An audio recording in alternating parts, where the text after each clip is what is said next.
I'm hungry, Laura. Well, that's a good thing because today we are going to be tasting some very popular British foods. And you can learn some useful vocabulary related to food. Let's get started. First up, we have the Cornish pasty. I love a Cornish pasty, Laura. I love Cornish pasties. This is a traditional beef and potato one. You can get like different varieties, but this is the classic one. This is a part of England, Cornwall. They used to go down the mines, like the tin mines, to get tin. And I think though traditionally the women for their husbands who go down the mines would make these pasties like this with the pastry around it, so it keeps the meat warm. And it's easy to eat with your hands, isn't it? Apparently, I mean we've cut it in half, which is probably sacrilegious. But yeah, is it nice? Yeah, that is delicious. I could eat one of those every day. I do think this one is a little bit greasy. This one is a tad greasy. It's a microwave one, isn't it? Yeah. But if you go to Cornwall, a Cornish pasty from Cornwall hits the spot. I think that Cornish pasty, a really good Cornish pasty, I would give it a 10 out of 10. But it's close, isn't it? 6. I'm going to give that one a 6, a normal one a 9. So shall we say 7? 7.5. 7.5.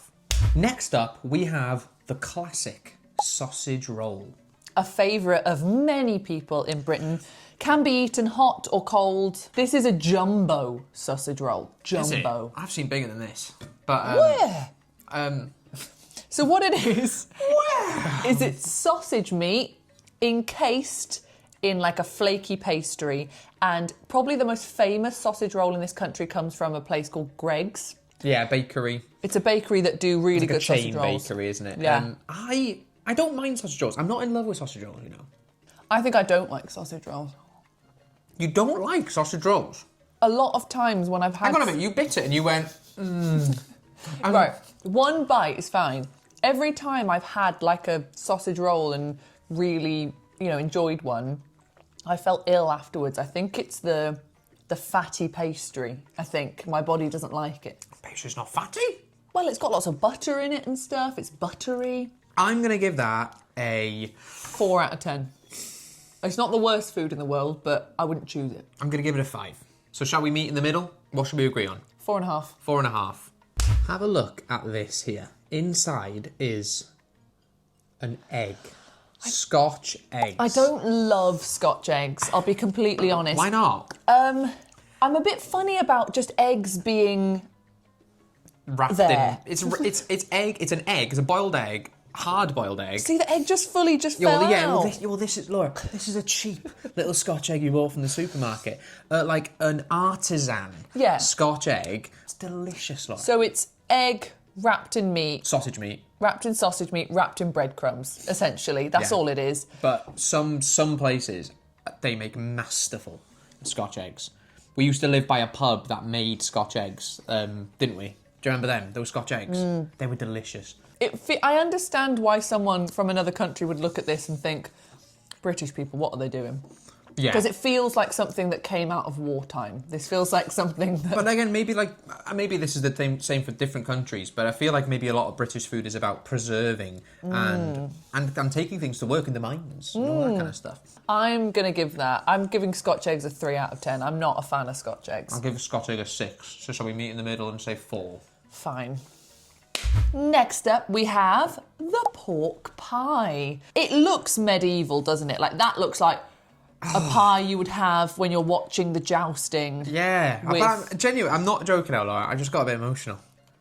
Because it's a history of it, isn't it? It's the... You could throw this at someone and knock them out. You could. No, I think you're glazing... I got emotional then, Laura. Did you? I did. Why? I genuinely did. Over a pork pie? Because you said about the it's the history of the food. I don't know how old pork pies are, but it's the history of it. It's the simplicity of it. It's the fact that it's just meat wrapped up in jelly. In some jelly. Well, not as in not like strawberry jelly or anything. No, there's like a gelatin. They are to die for. That's just such a heavy thud. Doof.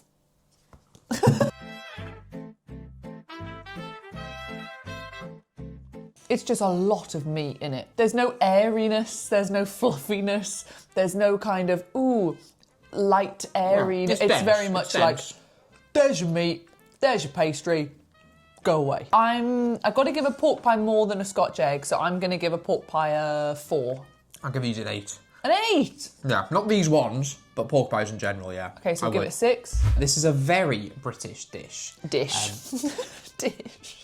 It's just funny how we're referring to it as a dish. It's literally a crumpet with butter. But crumpets, very popular. When people think of British people, they say, "Oh, tea and crumpets." Do you know what? You want your crumpet drowning in butter. You want it absolutely swimming. Dripping in butter. How would you describe it?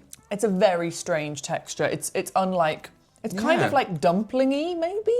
It's got a kind of bouncy, light, chewy, fluffy texture. Almost like a dumpling, and it doesn't really taste of much on its own. That's why you put lots of butter on it. Some people put Marmite on it.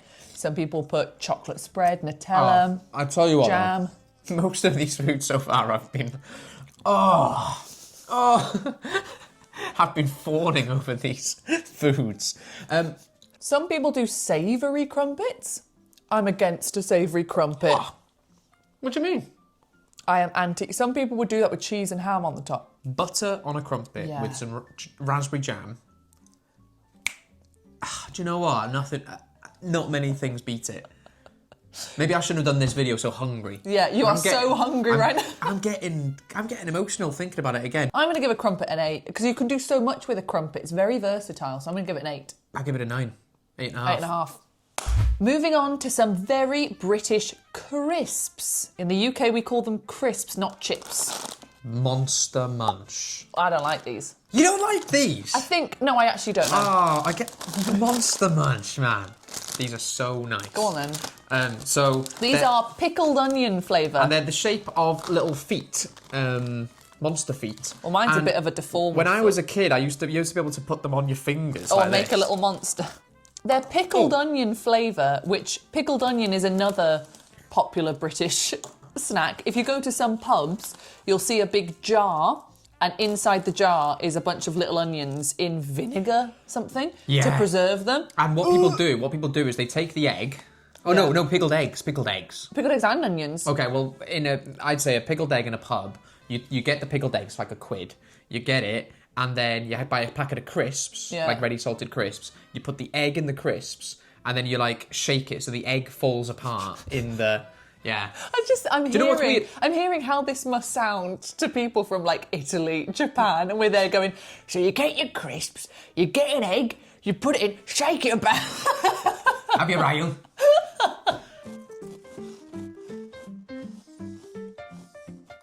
Wow, that's emotional. That. At first, the taste doesn't hit you, and then there's a pickled onion aftertaste, isn't there? To be honest, I don't really know what pickled onions taste like. Well, you're fussy about onions. When I put onions in the dinner, you go, "Oh, cut the onions up quite small, please." But this is full-on onion. I'll give them a 6. 8. 8! 7. We're in the middle, yeah? Another crisp. These are hula hoops. Classic. These were my crisps. So when I was going to school, I would have these. To be honest, I love hula hoops. Yeah, no, I would as well. I'm all nostalgic about Monster Munch, but these were my go-to crisps. They're a different texture to other crisps. They're a lot thicker. They're more like a cracker. Do you not think? They are cracker-esque. They're not the same as another crisp. Like those ones were quite like light and had lots of like air bubbles in them. These are a lot denser. They're more like a cracker. I'm a big fan of these. These are really nice. Highly recommend. I would give hula hoops, for what they are, I'd give them a 8. I'll give them a 7, 7.5. 7.5, not bad. Right, a bit of Celtic culture for you here. A bit of Welsh cakes. And delish. Bedouin is Welsh. This is why these are special to Bedouin, because they're Welsh cakes. And do you eat them all year round, or are you supposed to just eat them on St David's Day? So St David's Day is like the patron saint of Wales, like St George's Day, or you've probably heard of St Patrick's Day. So St David's Day is the Welsh one. You've heaped the sugar on that. Yeah, I know. Whoa. Sorry.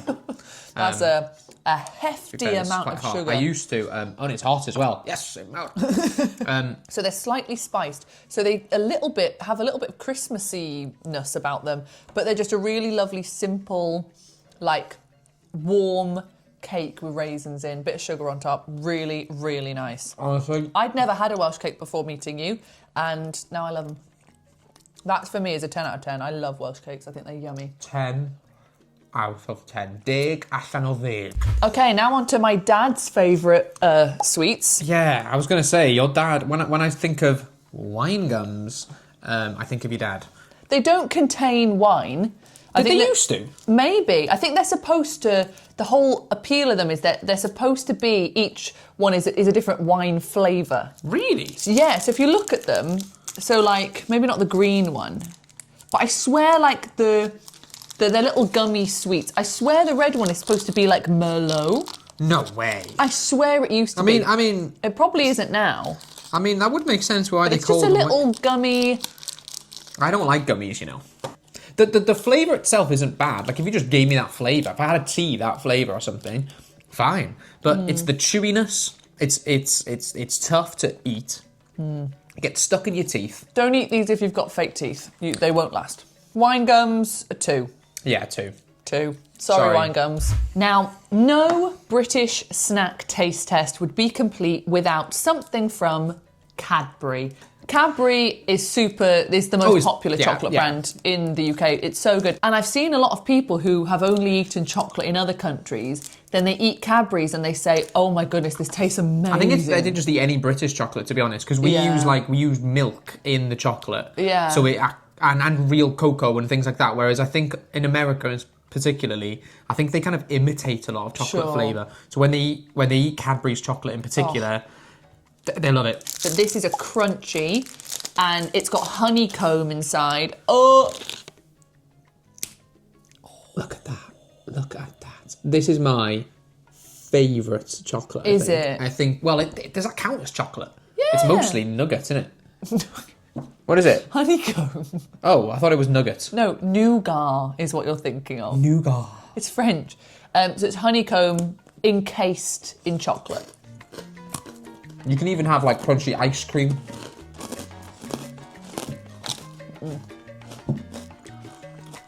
That's silly, that. 10 out of 10. 10 out of 10. Whoop, whoop. 10 out of 10. Maybe a bit more chocolate. A bit more chocolate? Yeah, like, maybe. It's kind of like 90% nugget. Honeycomb. It's 90% honeycomb. Maybe if the ratio was 80-20 rather than 90-10. So should we give it a 9? I'll give it a 9.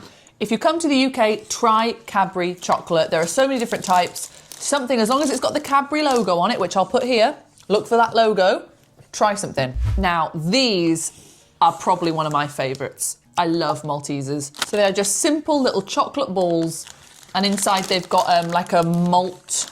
What do they call it? Well, Maltese, isn't it? Something kind of... Yeah. I'll show you. Oh, they're so nice. I think the last time I had Maltesers was about 2 years ago. So good. And that combination with the fluffy but crunchy inside. And the fact that they're so, like, Moorish. It crunches,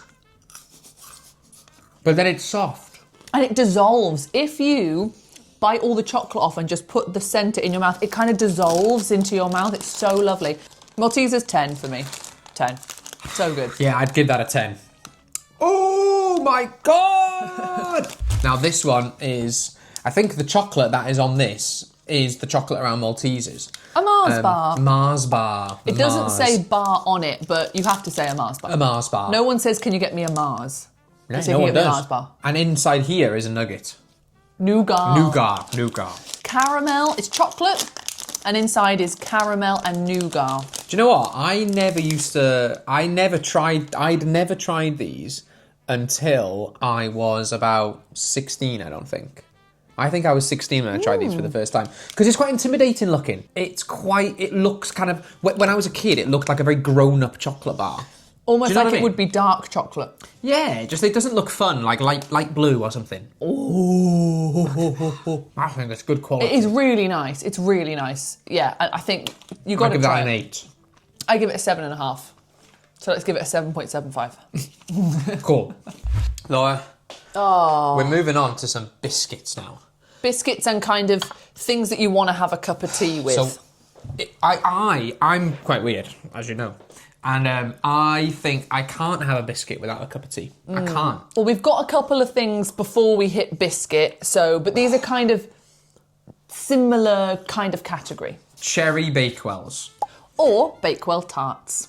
Cherry Bakewells, Bakewell tarts, kind of either or. So it's kind of pastry with icing on the top, one little cherry, and then inside is some cherry filling as well. Cherry filling? Mm-hmm. I don't like cherry filling. Do you know what? I've never actually tried one of these. I've never tried a Bakewell tart. Never, I promise. You've never tried one? I don't like cherries, so here we go.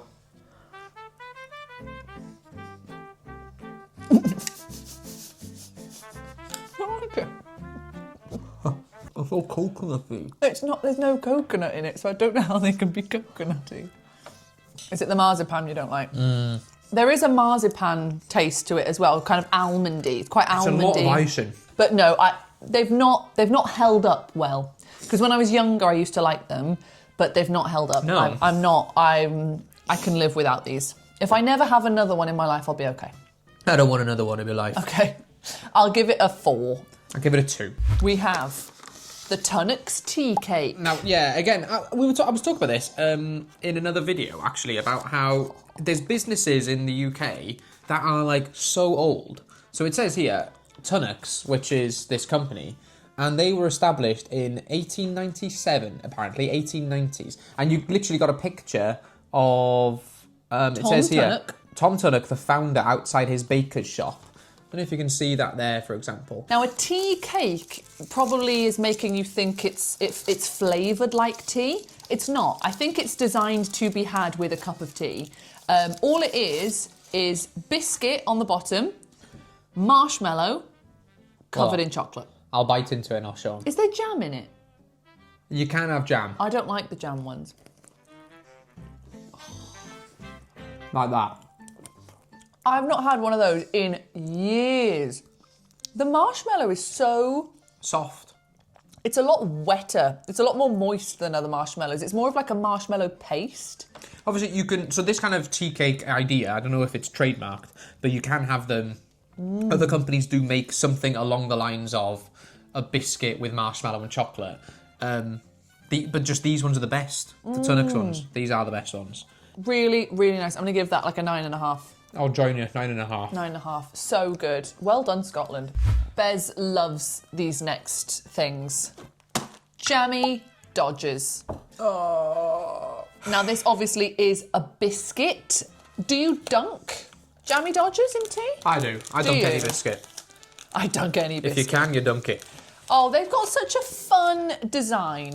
They're just very sweet and cute. Yeah, so it's 2 pieces of biscuit with some jam in the middle, and obviously there's a cut-out bit of a heart, so it looks like there's like a heart on the top. They are really nice. And these are delectable. I wouldn't dunk them. For me, they're not a dunking biscuit. I'd dunk anything. Yeah, I think having a biscuit on top of another biscuit, it's a lot of biscuit, and I think it's quite dry. I don't know if the ratio of jam to biscuit is perfect. I would give that a 6. I'll give it an 8. 8, wow, okay, 7. We've categorised these next 2 biscuits in the same kind of world because these are probably the 2 most popular, common biscuits to have in your house. They're just the staple. These are the biscuits you have. These are just like not bog standard, but... They're really nice, but then they're not crazy special. You know, if you go to someone's house and they offer you one of these biscuits, it's lovely, but they're not the ones that are going to cause a conversation, you know. So a Bourbon, there's nothing wrong with a Bourbon. It's 2 chocolate biscuits with chocolate cream inside, and it's really, really good. And apparently they're vegan, accidentally. Accidentally? Now, this is a dunking biscuit. You dunk a Bourbon. I can't believe how nice these are. And also, I just think, like, how many of these have you had in your life, do you reckon? Do you know what I mean? So many Bourbons. Like, they're just a part of... They just fit in your hand. They just want to... Like, these hands have held so many Bourbons. In your country, tell me, is it as much of a thing to dunk biscuits in a cup of tea? It's quite ceremonial, I'd say. Like that's ceremonial. It's such a thing in this country that we have a cup of tea and we dunk a biscuit in. That is so... Everyone is doing that. Doesn't that happen in your country? Or do you dunk biscuits in coffee? Like, do you... Yeah, that's a good point. I think it's a very British habit. Custard creams, I don't love as much. You can give or take them. I adore these. Yeah. They're fine. What I do is I dunk, well, I can dunk anything in anything, but I dunk custard creams. I dunk custard creams in coffee, usually. I think custard creams with coffee and then Bourbons with... They're very ornately decorated, aren't they? They've got lovely swirls on them. Okay, you know what? Come on. Right. I'm going to hold my hand up and say they dunk exceedingly well. When they go into a hot drink, they crumble in a lovely way. Much better than a Bourbon. I think they dunk better than a Bourbon. So I really appreciate the texture and how it crumbles when you dunk it, but other than that, it's not my favourite thing ever. So I would give a Bourbon, I'd give Bourbons a 7, and I'd give custard creams a 5. I'd give custard creams an 8 or a 9 maybe. I'll give them a 9 and I'll give the Bourbons a 6. Let us know in the comments if you have any foods from your countries that you think we should try, and maybe we'll do that. Yes, we really want to try some foods from other countries. So tell us what country you're from, and then give us some suggestions of what we should eat from that country, and we will try our best to do it. Thank you so much for watching. If you enjoyed this, please give it a like. And make sure that you subscribe. Thank you so much for watching, and we will see you next time. Ta-ta! Bye-bye.